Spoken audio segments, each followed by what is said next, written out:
But someday, somewhere, someone may find out the damn truth. We better, or we might just as well build ourselves another government, like the Declaration of Independence says to when the old one ain't working. Truth is the most important value we have, because if the truth is not endured, if the government murders truth, and this is not the country in which I was born in, and it's certainly not the country that I want to die in. I can be sure of this. Memories are fading fast. A fragile heart of glass, shattered once before. The walls start to break and crack. People are beginning to realize that the problem is too much government. We need more personal liberty. The purpose of all government should be the protection of individual liberty for each and every one of us. Our views are just as pervasive. Ideas spread. They can't stop them. An idea whose time has come cannot be stopped by any army or any government.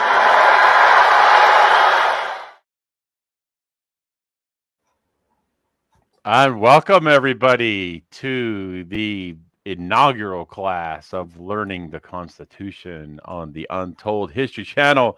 And welcome, Mr. Douglas V. Gibbs. Thank you for having me. Sir?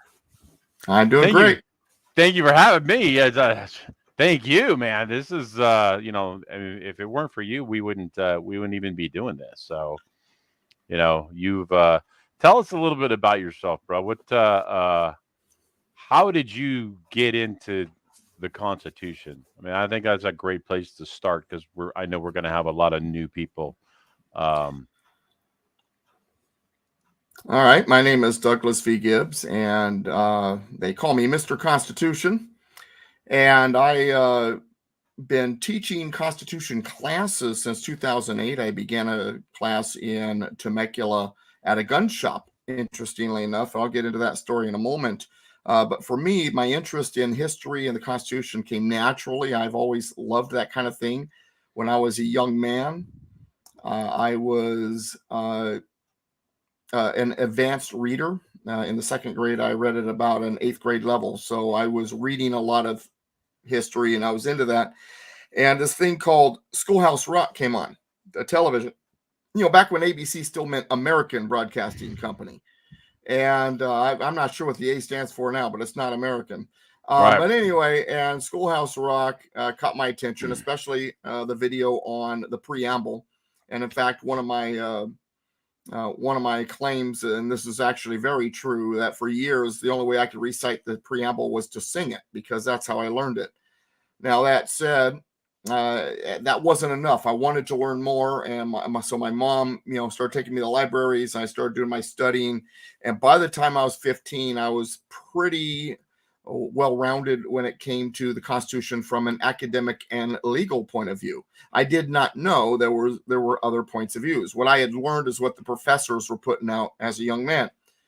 And as I got older, I met a gentleman. I had a radio program back in 2007, podcast. Back then we called it online radio. The word podcast wasn't being used yet.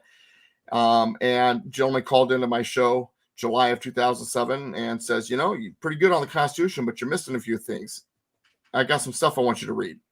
And he kind of mentored me for about a year and a half. Tim Curlin was his name. He wound up passing away before we completed my training, so to speak. And but he got me started on a path of the original intent that was beyond what academics were teaching, and it answered a lot of questions, because the problem with the academic version is there were a lot of gaps, a lot of potholes, and a lot of inconsistencies. But when I learned the original intent, those questions got answered. And then in 2008, I was knocking on doors for a congressional candidate. The woman helping me, she's, because we've been talking all day, says, well, gosh, you know a lot about the Constitution. You ought to be a part of the local Tea Party. So I met the Tea Party a couple days later, and they're like, oh, we're having an event this Saturday. we're handing out pocket constitutions. How about you hand them out and answer questions? I'm like, great, good idea. By the end of the day, the woman who had knocked on doors with me, who had helped me with the Constitution, she says, Doug, you should teach classes. You know the Constitution so well. And I said, oh, okay, I guess. I seriously, I did not intend to do this stuff originally. It just was, I knew this stuff because it was an enjoyment for me. I had Labor never of really love. planned to do anything. Yeah, never thought of it. And so I started teaching those classes, and it took me about 6 months to kind of learn how to do it without embarrassing myself. And then I've been doing it ever since. And I tell people, you really want to learn something, teach it. Yes. And well, so I've become more of a constitutionalist in the process. That is absolute truth. If you want to learn something, teach it. Now I remember, you're in our paths crossed back in, I want to say it was probably 2014. I was at a gun show and you were at a gun show, and I was a vendor and you were a vendor, and I walked by your table and I was like, oh, interesting. And I put my name on your on your little sheet for to get emails, and I still get those emails to this day. But but our paths really didn't cross until there was that was when Trevor Loudon was getting ready to put out his Enemies Within the Church, and he came to speak. No, Enemies Within. It was the first one. No, it was the enemies. He had already done Enemies Within. It was the Enemies Within the Church that he was trying to get money for. He was trying to raise capital to do Enemies Within the Church. And he came to speak at the class in Corona, and I wanted to meet him. So that was when you guys were doing it at that. I think it was like it was at All-Star Collision there on Railroad in Corona. Yeah. So I went there. By the way, the owner of that shop is still an advertiser on my radio show. Oh, very nice. I just remember going down there, and I was like, oh, what is this? This is a Constitution class. And then I started going every day. And that was, was, shoot, when was that? That was probably like 2015, 16, something like that. Well, 2016 is when the first movie came out. So if it was for Enemies Within the Church, then it was probably a year or two after that. It was a little bit after that. It was a little bit after that. I was probably about 2018. So but yeah, we've been thick as thieves ever since. So yeah, that Corona class started in 2015, and and the group had already been established when you joined the group. And how I knew Trevor is Dennis Jackson, who had met me through different events and was coming to that class at the time, was the lead fundraiser for the first movie. He had raised like 70% of the capital. And so I got a chance to meet Trevor Loudon through there. And I'm still in touch with Trevor. We talk often, call him, we text and all that jazz. And in fact, he's going to be in San Diego County, Oceanside Grace Church on June 26th. Nice. And so I want to get, he's actually on my list of somebody that I'd love to get on my show. So I may have to have you. Let me know. I'll coordinate that. That would be. He's a friend. That would be a very big treat, because there's very few people that understand the dangers of the communist threat like he does. Right. That's his life's work at this point. So, well, so this is we've been doing this class on another platform for quite some time, and it's just kind of I just kind of felt like, I wanted to migrate this class back over into my Untold History channel, because this is sadly untold history. There is that. Matter of fact, it's not only untold, it's ununderstood, it's unfollowed. Yeah, sadly, the Constitution is untold history. So, I felt like this would be a great opportunity to expand the audience of our audience that we were doing, and to get this in front of new people, and and get you some much better exposure. So Right. So we decided that we were going to do this. We just kind of just dived right in. Today is the first episode that we're going to go into the introduction of the Constitution. And kind of the format that we're going to do is we're going to talk about the Constitution for the most part, but we're going to split it up, and we're going to actually a portion of the class, a portion of the hour, or however long we do, we're gonna bring in current events and how they how they measure up against the Constitution and whatnot. So we're always going to be having something that's going to be relevant to modern day, not just exclusively just what's in the Constitution. So Right. Okay. so I'm gonna turn it over to you. Let's go right into the introduction of the Constitution. Yeah. And let me say a few things to kind of Sure. help people get us familiar with the Constitution. And I would recommend, if you are going to be coming to this program, you're going to be watching this, that you get yourself a pocket Constitution, something like this one right here, or something that's online that you go to, because it's always nice to be able to look at the stuff later, to go through it as we're going, and so on and so forth. And also, what I do when I talk about the Constitution is I'm like no lecturer you've ever had, because I don't lecture. I talk about this, I give full context, and I tell you the stories that go around it, the history, and because I want you to have the full story. How many times have you come across somebody and they've got this warped view of something because they heard a small portion of something, and they've decided that is all they needed to fully understand something, and they've got a belief system that's off target.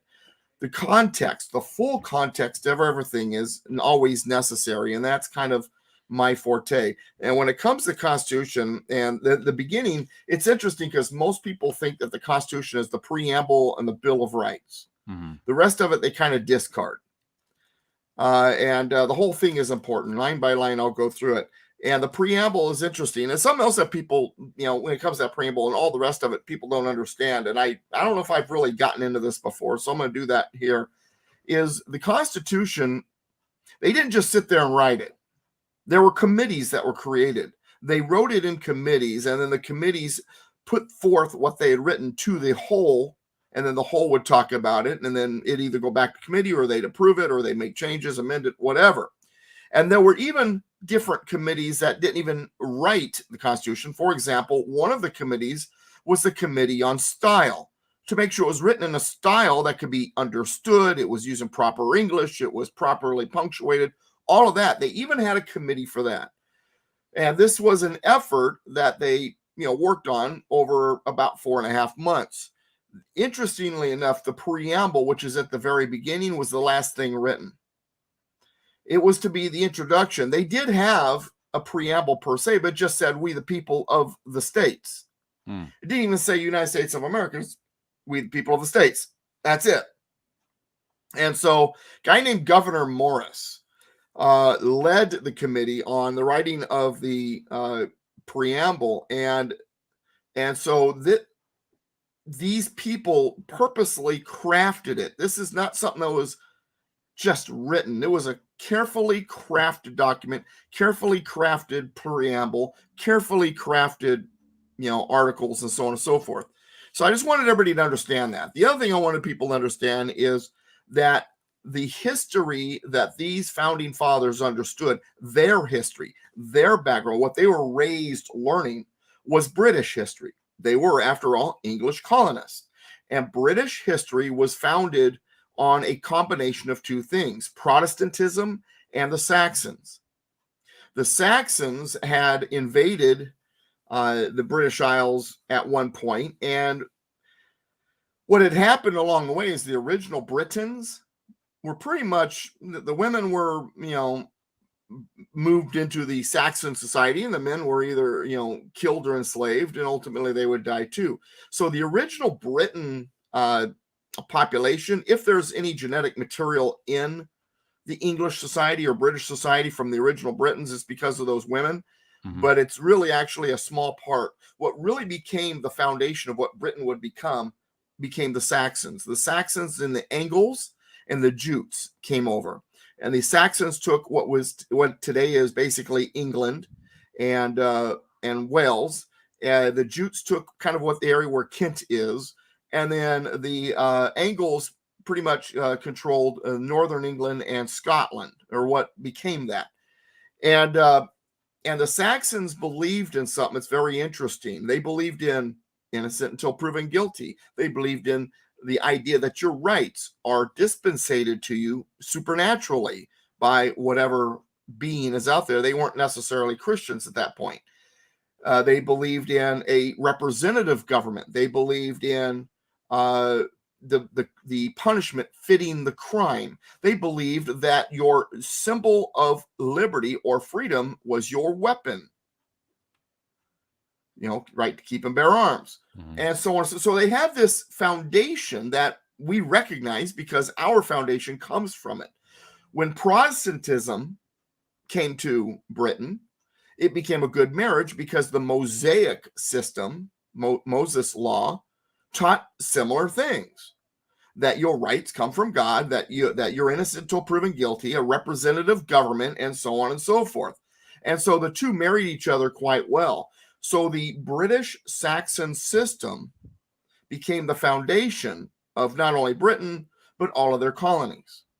Now, hindsight's 2020, if you look back in time, the most prosperous colonies and the most prosperous countries throughout the world, and those who have invented more things than any other country, have had the most innovations and so on and so forth, are all from that British Empire that spread across the globe.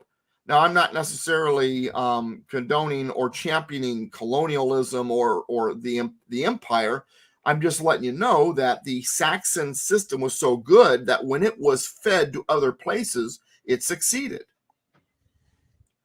You have, the Australia, Britain, India, South Africa at one point. Once Marxism started to creep into South Africa got into trouble. But as long as Botswana, we used to be a British colony, and as long as they were following the Saxon system, it was a successful country.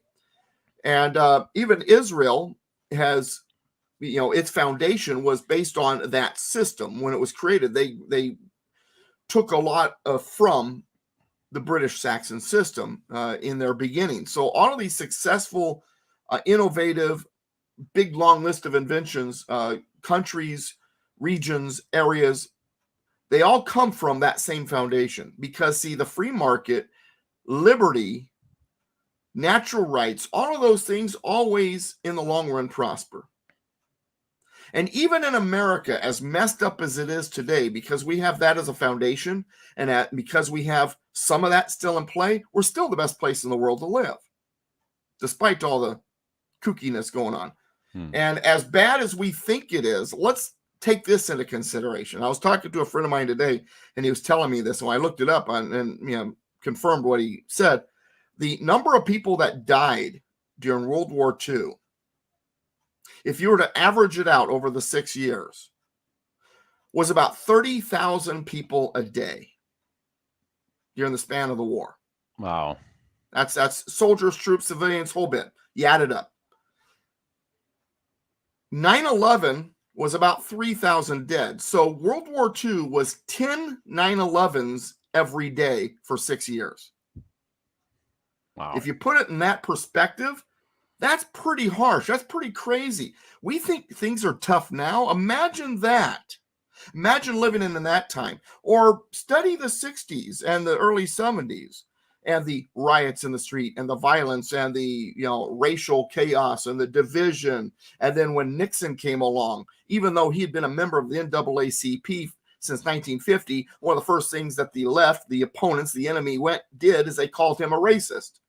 And they had this Nixon derangement syndrome where they're doing everything they could to get rid of him, which ultimately did lead to Watergate. And I do think there's more to the story than most people know. So we've gone down this path before. So for those of you who are thinking, gosh, Doug, I don't know, it's pretty bad. I appreciate what you do with the Constitution, but there's no turning back. We're in trouble. It's been worse. And we have turned it around. Today, someone was talking to me about the Federal Reserve, and I said, well, we've gotten rid of a central bank twice before. Why can't we get rid of this one? They're like, we have? Well, I'd say let's hope that we get rid of the Federal Reserve sooner rather than later. Well, it's funny because I was talking to someone earlier, and they were talking. As a matter of fact, it was you, and they were talking about when you're seeing what's going on and what's happening, with the Federal Reserve and the deep state and the money and how things are getting spent faster and exposed and all that. It's all. See, let me back up without getting into too many detail on that particular topic. Let me do it in my way here. What we're watching is not what we're seeing. See, the thing about the opposition is they are awesome at propaganda and deception. So they are trying to put out an image that they've got this, they're in control, and everybody's against you. They are the minority. And the reason why they are moving so quick right now and doing as much as they can is because they know they're losing. And they're trying to get as much in as they can, as quickly as they can, I agree before with it all that. collapses on them. I agree with that. Yeah. So let's not. So, and the reason why I bring all this up is because when I do these classes, when I lead these classes I teach classes throughout Southern California as well. And when I host these classes and people say, well, Doug, gosh, I mean, what do we do? Do you really think there's a chance? We're winning. They're on the run. And if you're going to be an activist, if you're going to be involved, first, you need to know why and how and what. You need to know why you should be involved. You need to know how it is possible to even turn things around and how you're going to do it. And you're going to know, you need to know what it is that's wrong and where we're going, what works. It's like the broken down car in your driveway, right? You don't just go out there and start turning wrenches. You want to understand how to fix it, how it's supposed to run. You read the owner's manual. You hang out with mechanics. You learn that stuff. Even mechanics have meetings. And meetings are great. You got to learn this stuff. But then when you're done with your meeting, you're done with your class, then what do? You grab your wrenches, you go out there and you fix the car. Right now, you are in a mechanics meeting. And I'm going over the owner's manual. When we're done, I want you to go out there and fix the car. Pull out your wrenches and be a constitutional mechanic. And we need to do this in a unified manner. You look at some of the things that went on in our history, the marches and the unified bodies that stood against things. You can even go to one recently, 2014 in Marietta, when we turned around the busloads of illegal immigrants that were coming. I remember that. Marietta. I remember that. And if I may interject, I think Sure. one of the crucial things that we don't understand as a country is we don't understand our system of government, and that is by design. They have deliberately stopped teaching us the Constitution or misteaching us the Constitution or saying that we have to have only a certain segment of the society is able to decipher the Constitution for us because we're not sophisticated enough to understand what it means. And this thing was written i.e. for the average person to understand Right. it. When they wrote it in plain language that the average individual could understand. That's right. Well, the reason why we have trouble, well, it's funny. And go ahead. Go ahead. No, I was going to say the average person at that time of the in that period in time, all they did was read. They didn't have video games. They didn't have computers. They didn't have things that dumb people down. You were 12 years old and you were basically almost an adult ready to get out into the world. By the time that you were 15, 16, 17 years old, you were considered a man and you were starting your life. Now, you're not considered an adult ready to enter society until you're like 25 or 26 years old before you're able to even do anything worthwhile with your life. Or at least that's how, looking at people now, I think if somebody 24 years old, they're just a kid. They have a lot to learn. But back in the late 1700s, How old were the founding fathers when they wrote this thing? They were in these guys were in their mid-20s. Many of them were in their 20s and their 30s. If you take away like the 8 oldest guys, they were in like their late 20s, Yeah. average age. Now, last Saturday, to tie into this, last Saturday I was at a big political dinner, the Lincoln Reagan dinner, and let's not get caught up on the name of it, but but it was this big, dinner, and they had this senator from Oklahoma as the speaker, and I was at a table. I've been invited by a friend of mine who's running for state assembly, and Jack Fernandez, and he invited me and paid for my seat. And I had a young lady who helps me out quite a bit named Sydney, who with me, and a guy named Corey who's helping him out with his campaign. And I met Jack's dad and all sort of stuff. And Jack is absolutely loves what I do. He's come to the classes. And so he's going around, he's introducing me to everybody he knows there. And, hey, this is Mr. Constitution. Mm-hmm. And no less than at least a dozen times, someone says, Mr. Constitution, oh, are you a lawyer? And I get that a lot. Mm-hmm. Now, my first response is always the same. No, I'm not a lawyer. That's why I understand the Constitution. It's interesting. I want you to tell the story about when you were on the radio show. Yeah. I want you to tell that story, because that's actually I think that's an excellent story to illustrate how intelligent you are about the Constitution. Well, I appreciate the intelligent remark. I don't know about intelligent.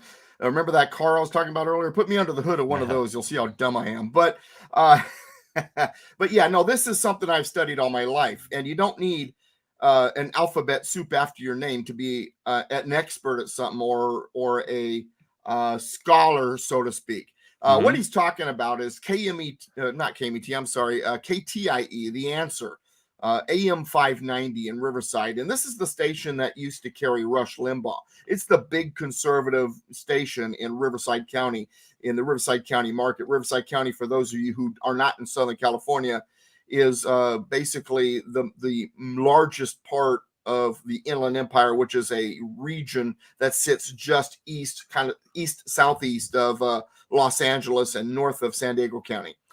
And it's a pretty big market. And so a friend of mine, Ed Hoffman, he hosts a show called The Main Event, and this is 2016, and the topic was eligibility for president, natural born citizen. And I was brought on the show to debate that, among other things. And the persons that I was to debate against, one of them was a constitutional lawyer, and one of them was a professor of the Constitution, constitutional professor from the University of Redlands. So I've got the host, myself, a constitutional lawyer, and a constitutional professor. And we're debating and we're talking, and I'm just, doing my thing. I have a lot of information in this head, and usually I'm able to retrieve it pretty readily.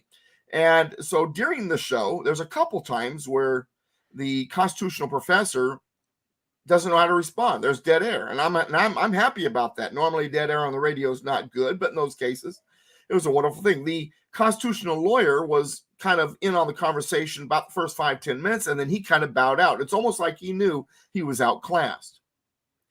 And after the entire show was over, and after we had debated and spent an hour just doing our thing, and we're out of the studio, and I'm walking across the gravel parking lot to at the time I was driving a Corolla, and I'm heading for my Corolla, and the person who is a professor of the Constitution from University of Redlands comes running over to me, Mr. Gibbs. So I stop and say, yes, sir. How can I help you? And he says, I just wanted to let you know, I've never come across anybody who knows the Constitution or history both together like you do. I've never come across anybody who can retrieve information out of their head and know that much like you do. I just want to let you know I was impressed, and I'm curious because you got to have at least a master's degree. I'm just curious where you got your master's from. And so I paused a moment and I thought about it. And then I looked at him and I said, well, be honest with you, I've got about 32 units of night school at Mount San Jacinto College. Now, if someone's jaw dropping was a reality, his would have shattered on that gravel. Mm. He was so stunned. The look on his face, the look in his eye, he was shocked. How is it possible that someone who isn't a part of academia, who's been patted on the back and given a piece of paper saying they're okay with their smarts, how is it that someone can know what you know without having gone through that education? Was surely the thought in his head. I don't know what it was, but I'm willing to bet it was along those lines.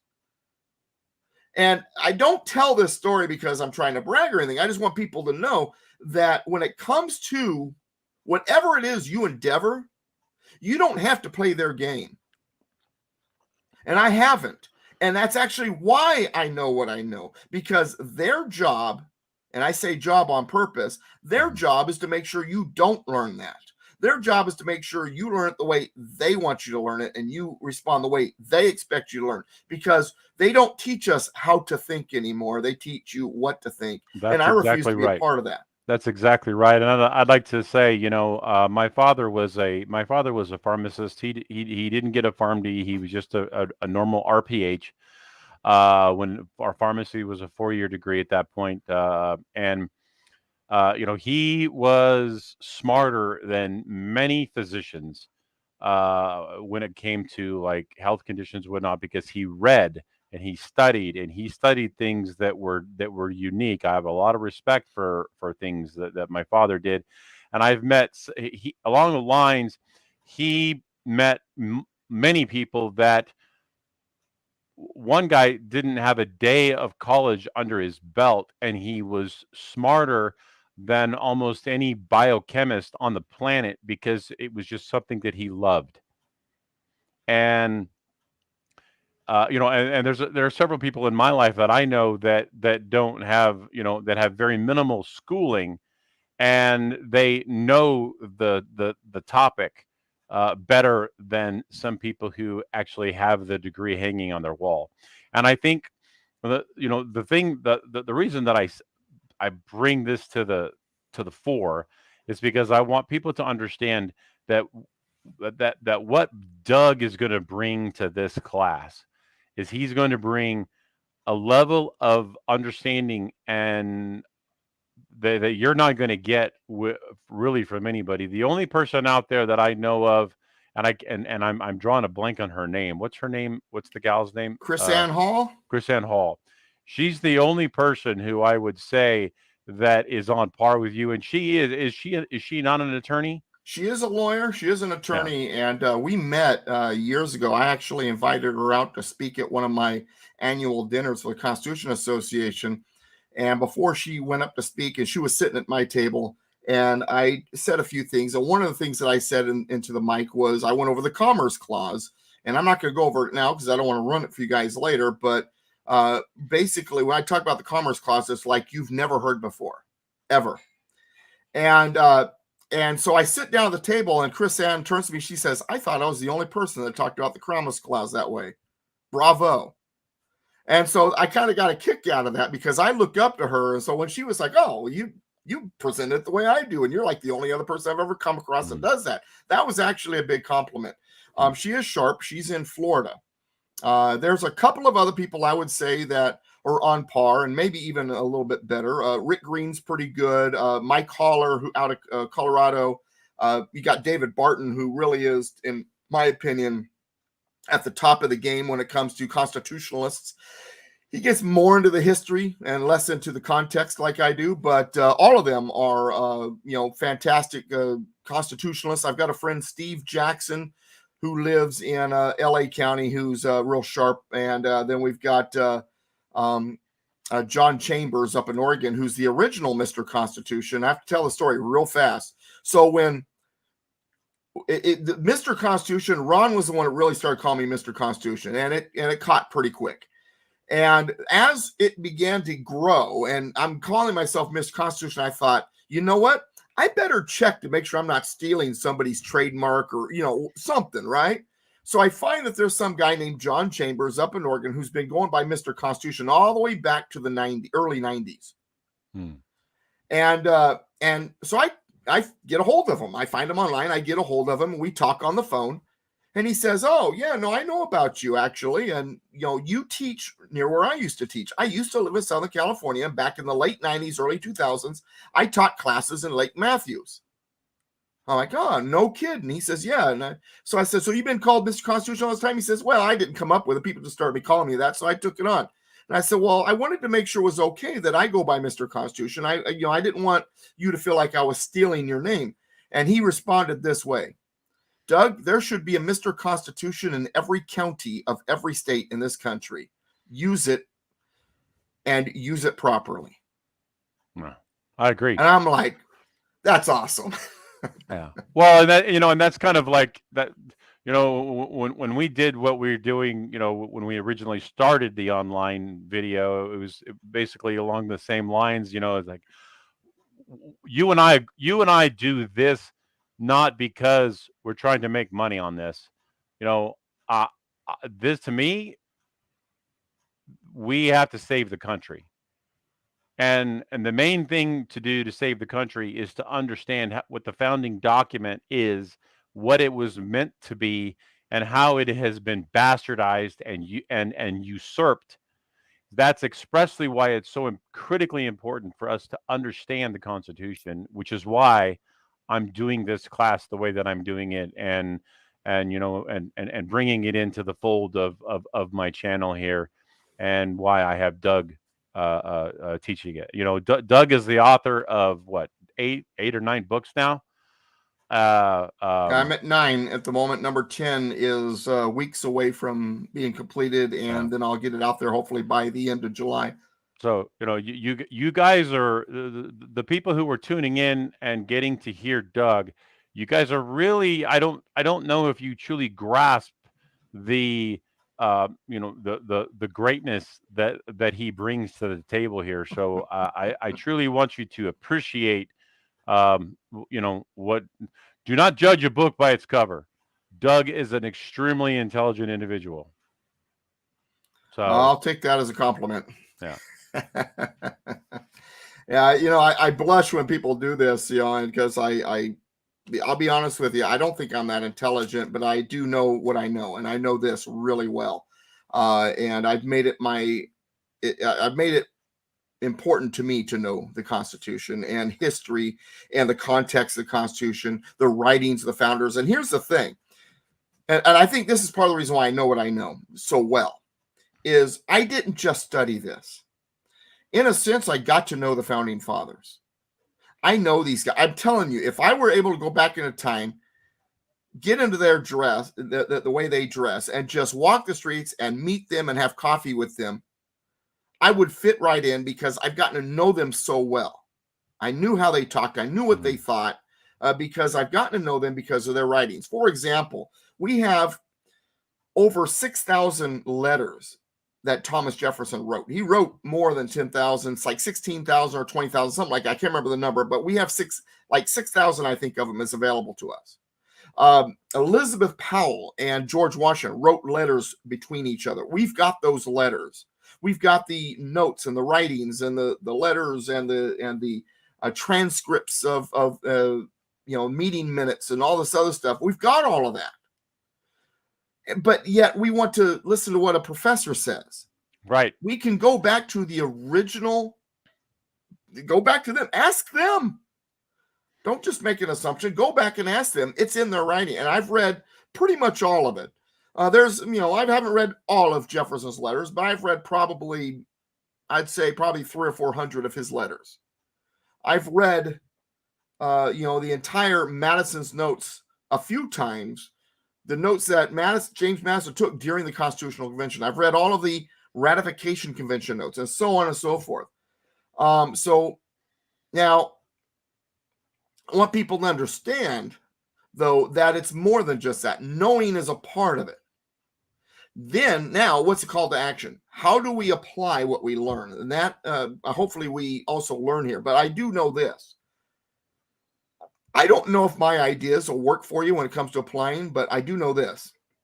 when you understand the Constitution, solutions begin to present themselves. Indeed. Because you recognize what we're supposed to be, how we got there, and solutions begin to present themselves in a case-by-case basis. And so you begin with understanding this document. You begin with understanding how the recipe was written so that you can make the proper dish. I would like to say that when you read this, I have two different versions here. Same thing. When you read this Constitution and you realize how far we have strayed from what this document is, and how lawyers, and you will not find me saying anything kind about a constitutional attorneys, because constitutional attorneys really don't know the Constitution. They know what some law school or law professor has told them to believe. They don't actually understand the Constitution, because if they did, we would not be anywhere near in the distress that we are today in terms of being in our country situation. But the one thing that you are going, if you really put yourself to learning this class and coming and learning it, listening to it, you are going to find out how angry you're going to be at how far away we have gone, compared to what the founding fathers really had set for us in motion with the document that they created. When I start my live classes on day one, when I have a room full of new students, and I'll do it again every once in a while when I have new students coming in, as I tell people, 3 things are going to happen while you go through the Constitution with me. Number one, I am quenching your thirst with a fire hose.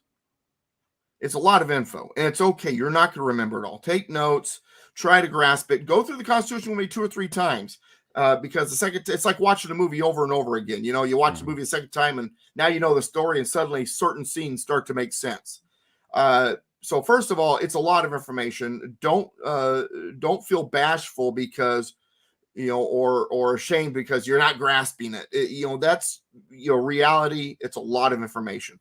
Number 2.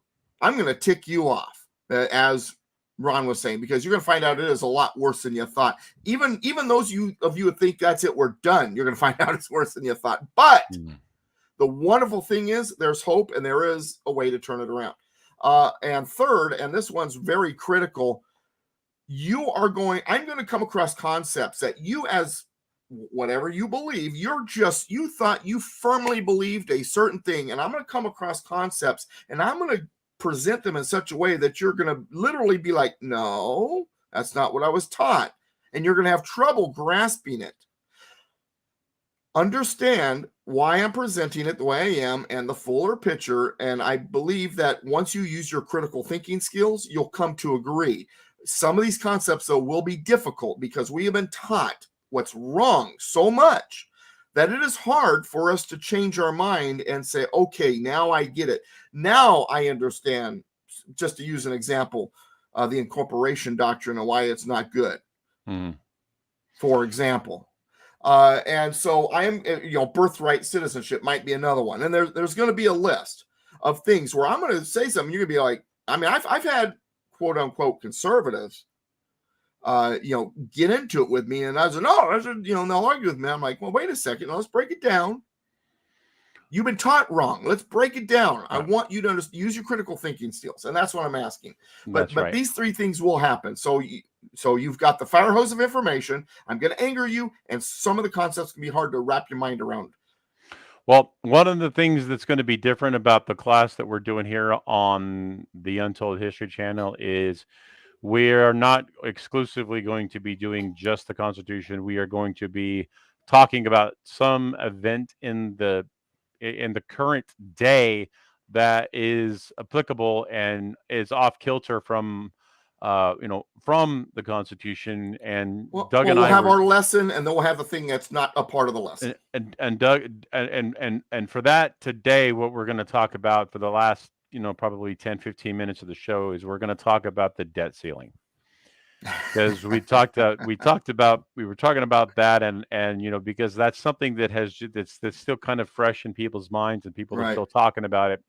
we're going to talk about a little bit about the debt ceiling. So go ahead, Doug, and talk to us a little bit about why the debt ceiling is bogus and why we don't really need to have it.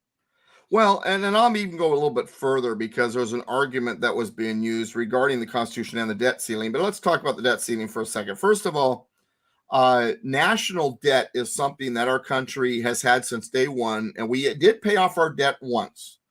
January of 1835, it was at zero for about a month. February of 1835, the debt resumed. Interestingly enough, how Andrew Jackson pulled it off is he actually had unconstitutionally acquired land in the West and then sold it, and out of those monies used it to pay down and off the debt. Now, that said, national debt is something that in the beginning, early on in America, when there wasn't a central bank, if this was something that was achieved because we borrowed from other countries. You know, we're having a war. We need some money. Hey, Dutch, can we get a loan from you? Mm-hmm.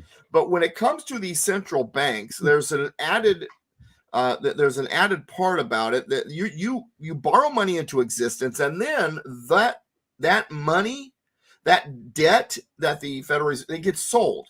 It's a commodity, just like anything else. Our debt is all over the place. Investors own it all over the world. China owns a great bit of it.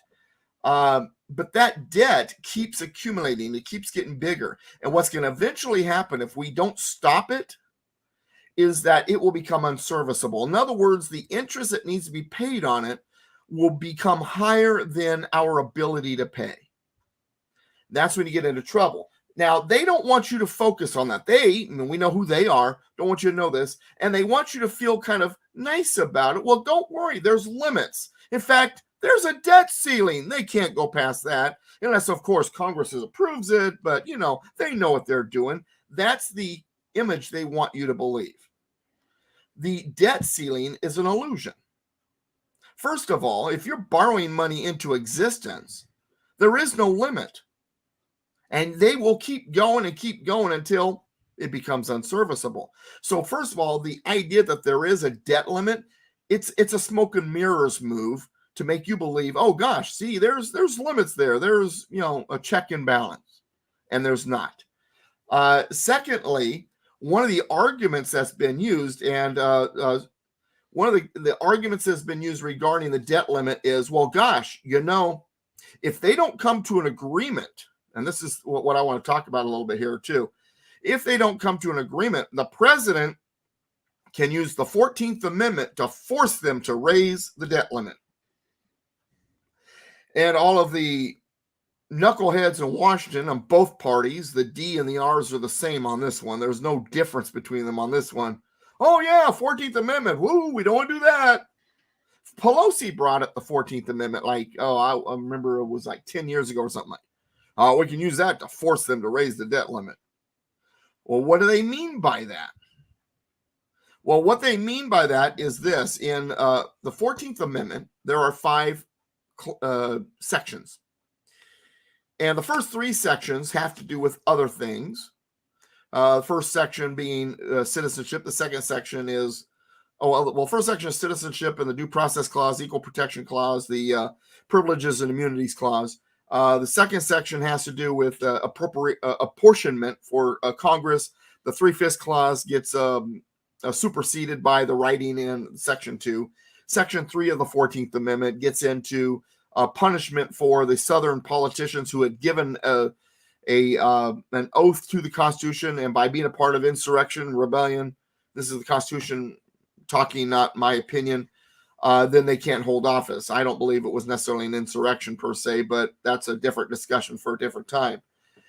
Section 5 says that it is up to Congress to enforce the provisions of the article with appropriate legislation.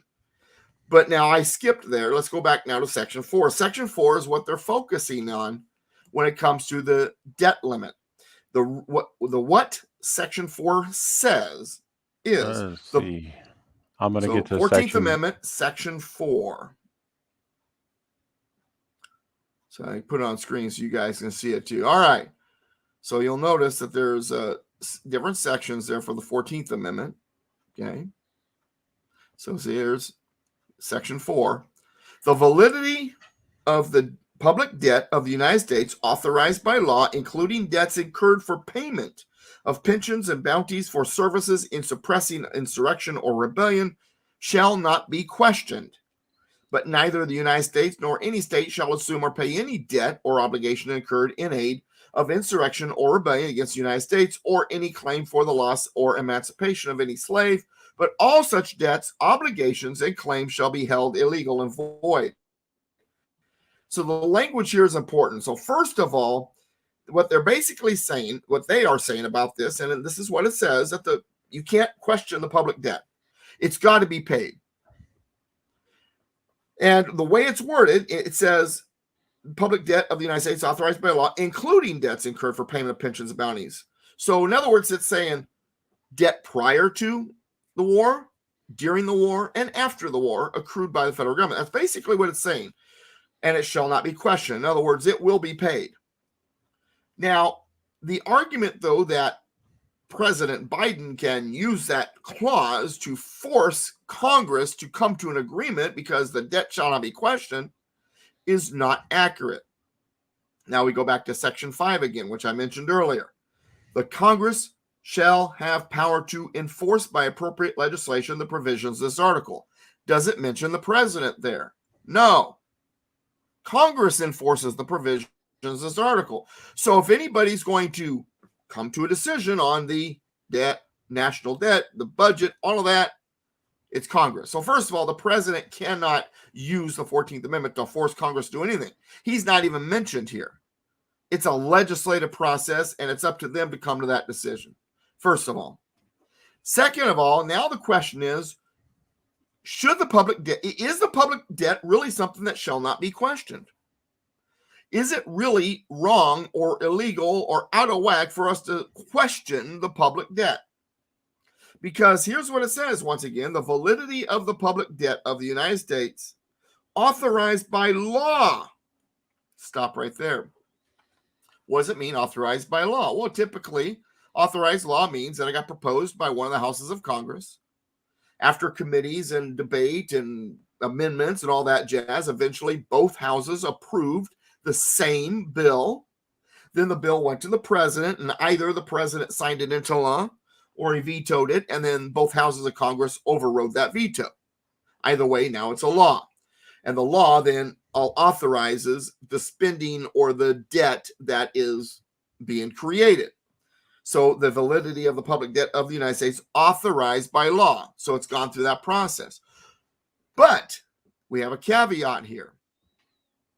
There's a gentleman by the name of John Marshall. Now, John Marshall typically is not someone I appreciate or love, but even a broken clock is right twice a day.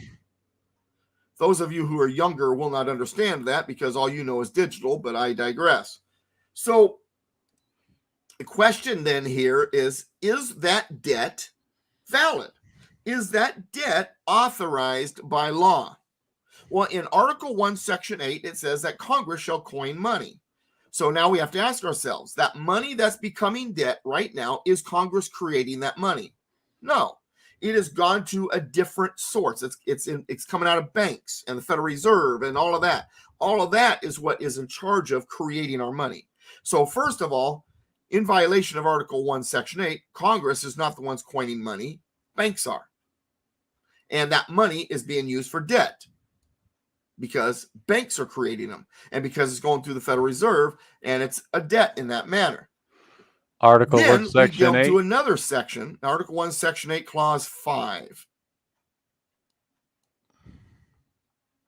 Congress shall have the power to coin money and regulate the value thereof, and of foreign coin and of weights and measures. Okay, so here's the second question now, is in Article 1, Section 1. And Article 1, Section 1 is one of my favorite parts, and we'll go over it in detail in another class soon, but I'm going to give you the basic right now. Article 1, Section 1 says that all legislative powers herein granted shall be vested in a Congress. All legislative powers. Legislative powers is the power to create law, modify law, and repeal law. All legislative powers herein granted, here in this Constitution granted, given by somebody, in this case the states, shall be vested or legally transferred to the Congress of the United States. But that vested word means more than legally transferred. It also means that they alone can hold that power. So first of all, it's saying separation of powers. Only Congress has the power to create law, modify law, and repeal law, legislative powers. But then also vested means this: if you are vested with something, you cannot give it away. It is irrevocable. It is only your authority. So if it is only Congress's authority and they can't give it away, but now the banks have that job of coining money, what has happened? They gave it away. So they violated the Constitution. Now I go back to John Marshall. John Marshall in Marbury versus Madison wrote that if a law does not follow the Constitution, it's not authorized by the Constitution, it's not a law, it is null and void. So if a power has been given away and a law or an action is happening, such as the law that created the Federal Reserve, and it gave away that power of coining money that Congress can't give away, is it a valid law? No. And if it's not a valid law, then how can any of the borrowing, any of the debt that comes through that process, then be debt authorized by law? Because the very process in the first place is not authorized by law. It's not law because it's unconstitutional.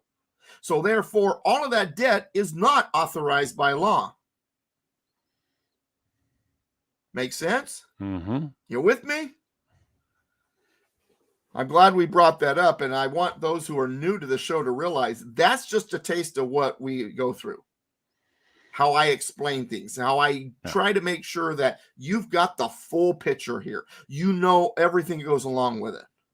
Well, and again, that's going to be one of the things that we do differently about this particular class compared to what we've been doing in previous classes. Is because what a lot of people, if this is your first time seeing this, we have been doing this class for probably about 1.5 years on another channel. We just kind of felt like we needed a subtle change of direction, and so that's what spawned this. And one of the changes of direction is that what we're going to do is we're going to take a portion of the class and implement it into something that is relevant into what we are living with today. So Right, it now, may not always be, it may be something that we're talking about that particular day. It may be something completely different. So now, but real we quick, are going in to the make it chat relevant. that I can see, which is at the YouTube chat, Darren Hatchett is there and has made a couple statements, and I just want to make a quick statement about it. So he mentions maritime law. He mentions the Organic Act of 1871 and the original 13th Amendment, which did exist and it should be in place again, and mentions a few other things that are tied to those things. Now, I go over that in this class. Maritime law and the Organic Act of 1871. I may surprise you, but I want you to give me the chance to give you that information. I do go over that at one point during my class, during our journey through the Constitution. And I definitely want you to keep coming back, all of you, if you're curious about this, for sure. Keep coming back. And when we go over this, definitely let's have that discussion. We don't have the time today, unfortunately, because we're at the top of the hour. But I do appreciate, Darren, your comments. Thank you for participating. And Ron will have access to all the chat rooms, and we'll try and keep a close eye. Now, that said, Ron, go ahead. And I'm only doing this on YouTube for about the first 2 or 3 weeks as a crossover. This, if you guys want the channel, you need to go to the Untold History channel on Rumble, because that's where the show is going to be. I'm doing the crossover for the first couple of weeks, just so that some of you guys that are tuning in on YouTube get it. But we're going to be talking about things on this channel that if I keep it on YouTube, the channel would be gone. So we have to keep it YouTube friendly. we want to make this show not YouTube friendly. We want to be able to talk about things that kind of get on the cutting edge of, and that may offend the overlords at YouTube. So we're not going to abide by their rules. So And also, typically this show has been at 3 o'clock Pacific, 6 o'clock Eastern, because I have a class in San Juan Capistrano. I got to take off at 4 to get to on time. Today is the last day of that class. So we are going to move this to 4 o'clock Pacific, 7 o'clock Eastern. Hopefully that's better for you if you want to be here live. Of course, you can watch it later at any time. Yeah. So just be aware, this is the only episode now, because we're keeping with what it was at 3 o'clock Pacific, 6 o'clock Eastern. We are moving it to an hour later next week because I will no longer need to be going to Capistrano. Capistrano has gone through the Constitution 4 or 5 times. They're finished. And and I do have a possibility of a new Tuesday night class, but it'll be up in Ron's area. So we'll probably have no problem keeping the show from 4 to 5 Pacific. So Yeah. the class is moving from 3 to 4 next week. and that works better for a lot of the people in the central and eastern part of the country, because now they don't have to rush home to get to the class, and it helps some of the people on the western part as well. So Right. And Stephanie, good to see you, dear. Stephanie has become a friend out of all of these classes. So good to see you. Darren, thank you for chiming in. Like I said, hey, man, we'll have these conversations. I am excited about the fact you're in there because it will bring up conversations that we need to be talking about. I appreciate you. Yeah. All right, guys. Well, hey, thanks for thanks for spending the hour with us today. We really truly appreciate it, and look forward to the direction this is going to go. I'm very excited about how this is going to go forward, and appreciate it. Just FYI, Doug, just for your reference, right now we've got 125 live watching on the Rumble channel. Just so very nice. So we've got a fairly good size audience, and looking forward to increasing that and teaching the Constitution to a whole segment of the population that needs to learn it. Yeah, one of the things we'll get into next week is the groundwork that led to the Constitution, some of the events that happened, and then hopefully we'll get into the preamble as well. Okay. Awesome, guys. Thanks again for your time, and I look forward to seeing you again next week, 4 p.m. Pacific, 7 p.m. Eastern. So, we'll have that on the channel. Just subscribe to the channel, and anyway, all of Doug's links are in the in the description on the Rumble channel. Links to where you can support him, support his work, follow the stuff that he does with his writings and whatnot, and where you can hear him on other broadcasts and whatnot. So, thanks again, everybody. Look forward to seeing you again next week.